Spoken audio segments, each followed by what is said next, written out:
Hare Krishna, Hare Krishna, Krishna Krishna, Hare Hare,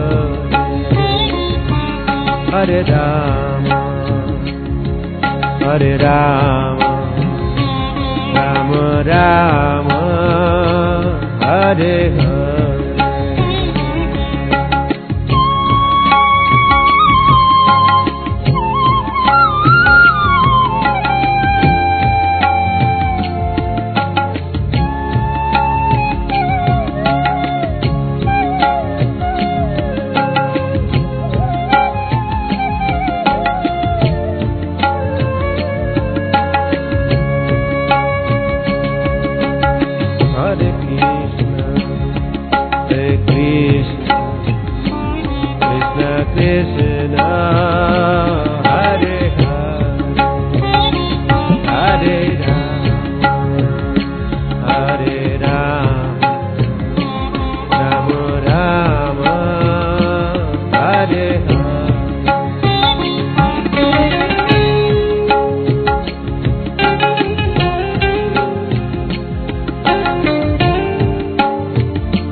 इधर भीष्म पितामह द्रौपदी से क्षमा याचना मांग रहे हैं। अरे बेटी, मैंने जो अपराध किया, कोई कहता है दुर्योधन का अन्न खाकर मेरी ऐसी मति बन गई, पर ये सब कहने की बात है।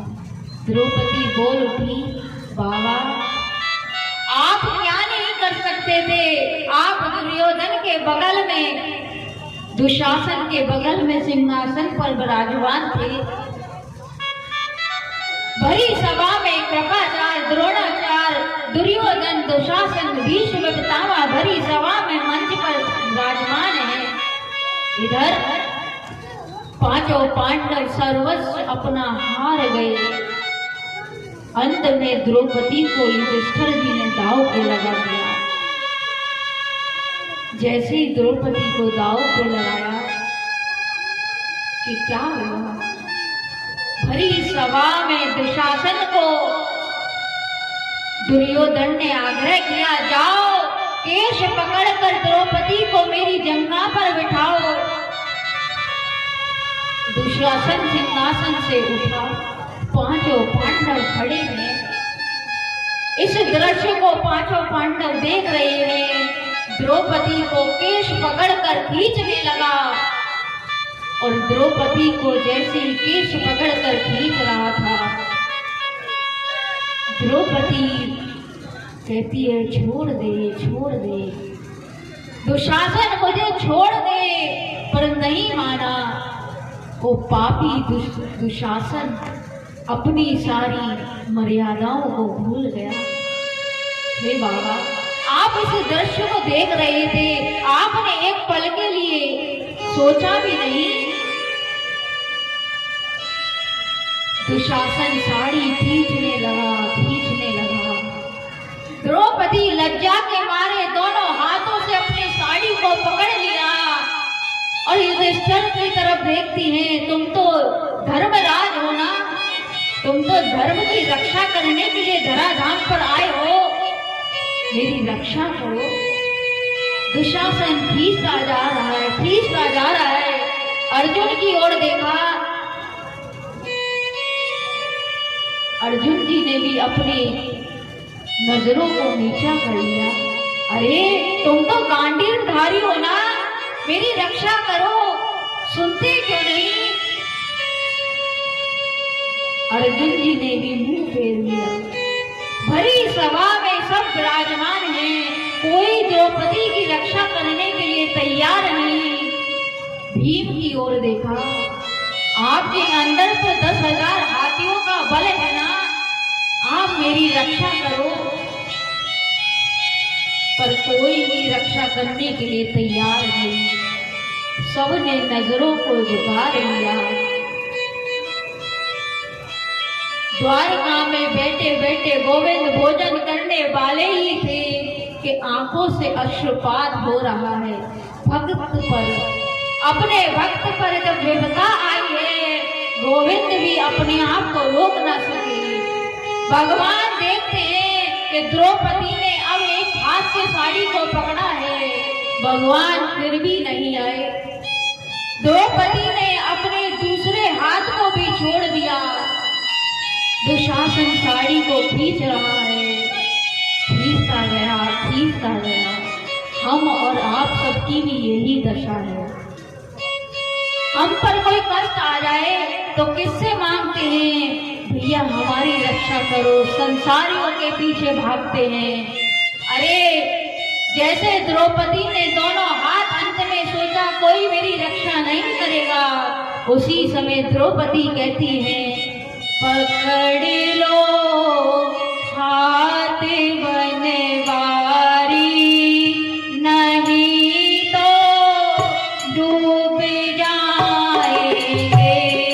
पकड़ लो हाथ बनवारी, नहीं तो डूब जाएंगे। हमारा कुछ ना बिगड़ेगा, तुम्हारा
देखो इसे कैसे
द्रौपदी ने गोविंद को समर्पण कर दिया।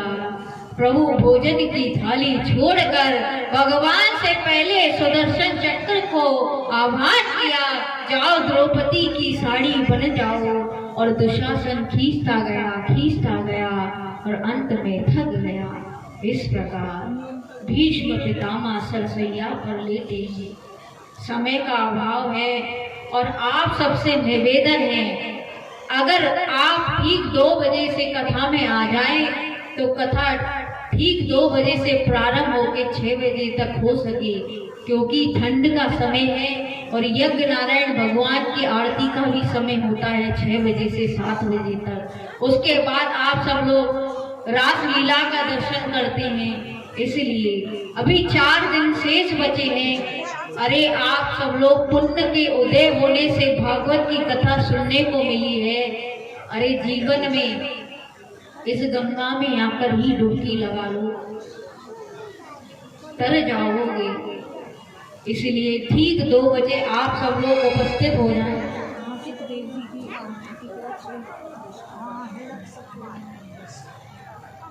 आगे भीष्म पितामह भगवान की अनेकों प्रकार से स्तुति करी है।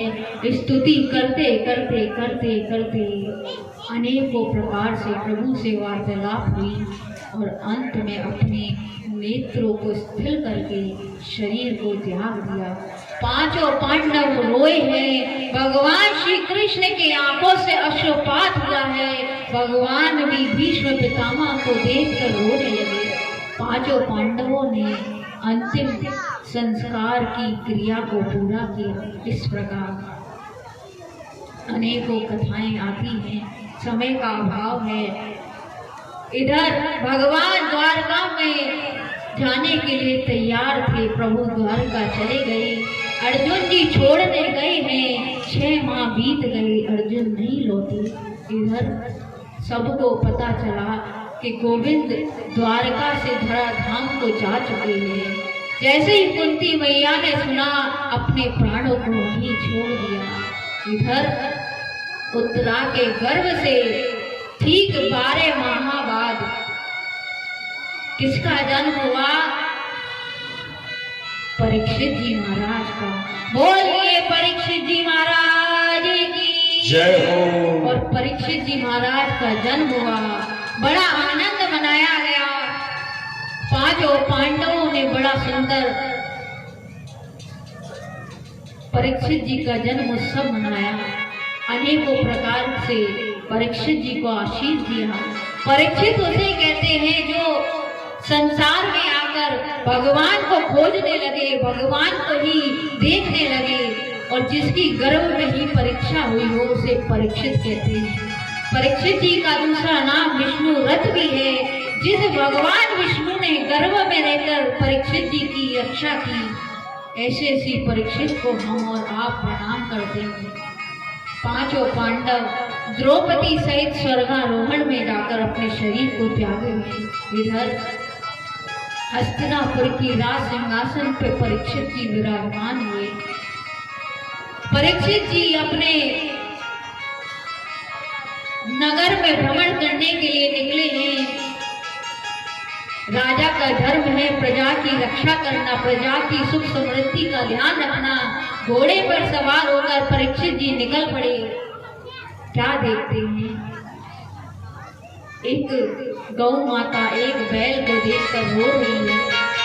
सामने से एक लंबा सा मोटा सा काला सा पुरुष आ रहा है, हाथ में डंडा लिए हुए है और गाय को मारने लगा। तुम कौन? परीक्षित जी ने क्रोध में आकर तलवार निकाली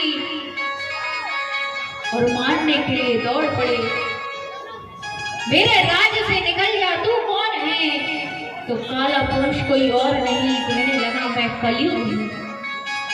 अरे तू कलयुग है, गाय को मारता है, मेरे राज्य में रहकर तू ऐसी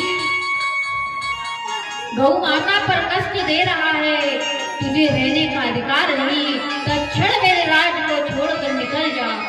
तब कलयुग ने कहा प्रभु मैं आपके राज्य को छोड़कर जाने के लिए तैयार हूँ, पर आपको पता नहीं कि भगवान अवतार लेने वाले हैं।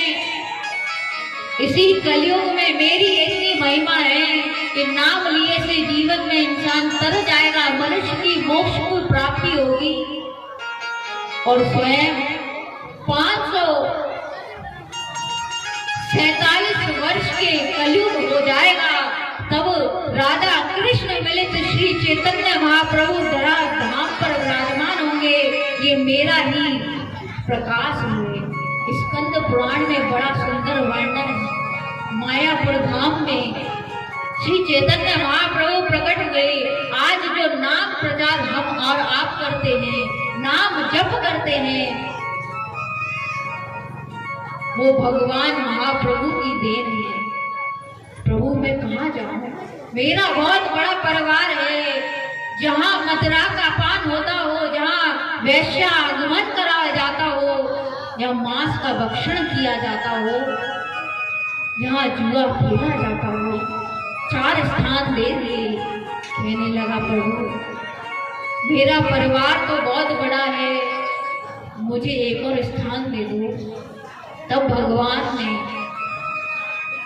राजा परीक्षित ने भगवान की ओर देखा, 5वां स्थान कौन सा दूं? हर जगह तो प्रभु का वास है। मन में विचार कर ही रहे थे कि सोने में दे दिया। अरे सोने में तो भगवान वासते हैं, तो कैसे? कि उसी समय सोना कोई और नहीं, अनीति से कमाया हुआ धन में कलयुग का वास है। सोने में भगवान का ही वास है। जो अनीति से कमाए हुए धन में कलयुग का वास है। इस प्रकार राजा परीक्षित लौट कर आए। आप सब जानते ही हैं, घोड़े पर सवार होकर वन की ओर फिर से निकले हैं। समीक ऋषि के आश्रम पे पहुंचे हैं। जोर से प्यास लगी है। राजा परीक्षित ने कोई मुकुट नहीं पहना, भागवत में कहीं प्रमाण नहीं। ये तो सब प्रचलित कथाएं हैं भैया। कथाओं के नाम पर जो व्यथा सुनाई जाती है ना, वो हमारे सनातन धर्म की बड़ी विडंबना है। 3 घंटे के समय होता है, उस कथा में भी सास बहू की लड़ाई, इधर उधर की चर्चा करके भैया 3 घंटे भी बराबर कर दिए जाते हैं। अरे कथा तो इतनी लंबी है, 7 दिन नहीं, 7 वर्ष नहीं, 7 साल तक निरंतर कही जाए तब भी पूरी नहीं हो सकती। और भैया कथा के नाम पर बात तो बहुत कड़वी है, पर कथा व्यास गद्दी पर टोना टोटका बताए जाते हैं कि शिवजी पर जाकर ऐसे जल चढ़ाना, ऐसे पी लेना, वैसे कर लेना। क्योंकि भगवान पहले ही कह दिए जैसे जैसे कलयुग आएगा ना, तो गुरुमुखी नहीं मनमुखी मनुष्य चलेगा। जो जिसके मन में आ रहा है वो वैसे परोसता जा रहा है। इसलिए ग्रंथ सर्वोपरि है, जितना हो सके। अरे भागवत की कथा तो ऐसी है, बाहर जाने की जरूरत ही नहीं। इतनी कथा है, इतनी कथा है, पर सुनने वाले के अंदर सामर्थ्य होनी चाहिए और सुनाने वाले के अंदर वाणी में दम होना चाहिए। अरे वेदव्यास जी इतने ज्ञानी थे, राजा परीक्षित को चाहते एक क्षण में मोक्ष करा देते। जिनके पिता पराशर जी थे, सुखदेव जी ने कथा एक बार कही, राजा परीक्षित ने कथा एक बार सुनी, भगवत धाम की प्राप्ति हुई। ना उन जैसी कथा किसी ने कही, ना उन जैसी कथा किसी ने सुनी। इसलिए कभी भी जीवन में याद रखना, इन 7 दिनों में भगवान की जो भी कथा अच्छी लगे, जो भगवान की लीला अच्छी लगे, उसको जीवन में अवश्य उतारना। तो देखना गोविंद कहीं दूर नहीं, गोविंद आपके सामने खड़े हैं। इसलिए राजा परीक्षित निकले हैं और भगवान के ही 3 कारणों से हमारे रूप सनातन गोस्वामी की टीका है कि राजा परीक्षित को श्राप क्यों लगा। समीक ऋषि के द्वार पर जाकर कहते हैं मुझे भूख लगी है, जोर से प्यास लगी है, जल पिला दो। ऋषि ध्यान में बैठे हैं, मरा हुआ सर्प डाल दिया। ऋषि के पुत्र श्रृंगी को पता चला, गंगा के स्नान तट पर पहुंचे हैं, जाकर राजा को श्राप दे दिया कि आज से 7वें दिन तुम्हारी मृत्यु हो जाए। राजा परीक्षित को पता चल गया, तत्क्षण अपने राज्य को छोड़कर अपने पुत्र जय और विजय को राज सिंहासन पर बैठाकर रोए नहीं। पछतावा बहुत हुआ कि अपराध हो गया, पर एक खुशी भी हुई कि अब मैं भगवान का भजन करके गोविंद को पालूंगा। क्योंकि राजा परीक्षित के पास केवल और केवल 7 दिन शेष थे। जिसने भगवान के साथ गर्भ में रहकर भगवान का दर्शन किया हो, उसे कैसे श्राप लग सकता है? ये तो प्रभु की ही इच्छा थी। और ब्रह्मास्त्र ब्रह्मा जी की मर्यादा को प्रभु उल्लंघन नहीं कर सकते, इसलिए राजा परीक्षित की अल्प आयु कर दी। 35 वर्ष में 7 दिन शेष बचे थे, इसलिए भगवान की लीला से राजा परीक्षित को श्राप लगा। और 7 दिन में, और जब उद्धव जी ने, गिरिराज जी ने वज्रनाभ जी को कथा सुनाई, तब राजा परीक्षित जी आए थे और बड़ी लालसा जागी थी कि मैं गोविंद की कथा सुनूं। तब कहा, मुझसे नहीं, तुम्हें तो कथा सुनाने के लिए स्वयं परमहंस आएंगे। और आज वही परमहंस शुक्ल ताल पे, सुख ताल पे निर्मल गंगा मैया बह रही है, हजारों ऋषि महात्मा बैठे हैं। राजा परीक्षित चुपचाप जाके वृक्ष के नीचे बैठ गए। और कौन आया? हम और आप। किसका दर्शन करेंगे? हमारे और आपके बीच में सुखदेव भगवान आ रहे हैं और राजा परीक्षित को और हम सबको कथा सुनाएंगे। ऐसे श्री सुखदेव जी को आप सब लोग एक एक करके आएंगे और सुखदेव भगवान का पूजन करेंगे। जब तक पूजन चलेगा इतने में कीर्तन होगा, उसके बाद हम कथा को विश्राम करेंगे। और कल हम और आप, कथा तो अभी बहुत है पर क्या करें, संक्षेप में कहकर आगे बढ़ेंगे। कल हमारे बीच में भगवान श्री राम का प्राकट्य होगा और कथा के विश्राम में स्वयं जिसकी हम इतनी लीला गुणगान सुन रहे हैं, स्वयं बाल कृष्ण का जन्मोत्सव हम और आप मनाएंगे।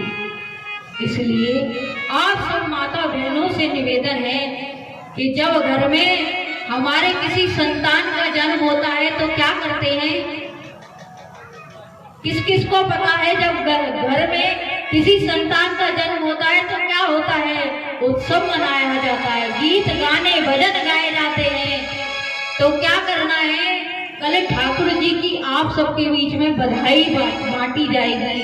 आप सब भगवान श्री कृष्ण का दर्शन करेंगे और ठाकुर जी के लिए क्या करके लाना है? अपने घर से बधाई के रूप में शुद्धता पूर्वक माखन मिश्री जो ठाकुर जी आपको प्रेरणा दें, सुंदर सुंदर भगवान जी के लिए फल फूल और प्रसाद लेकर आना।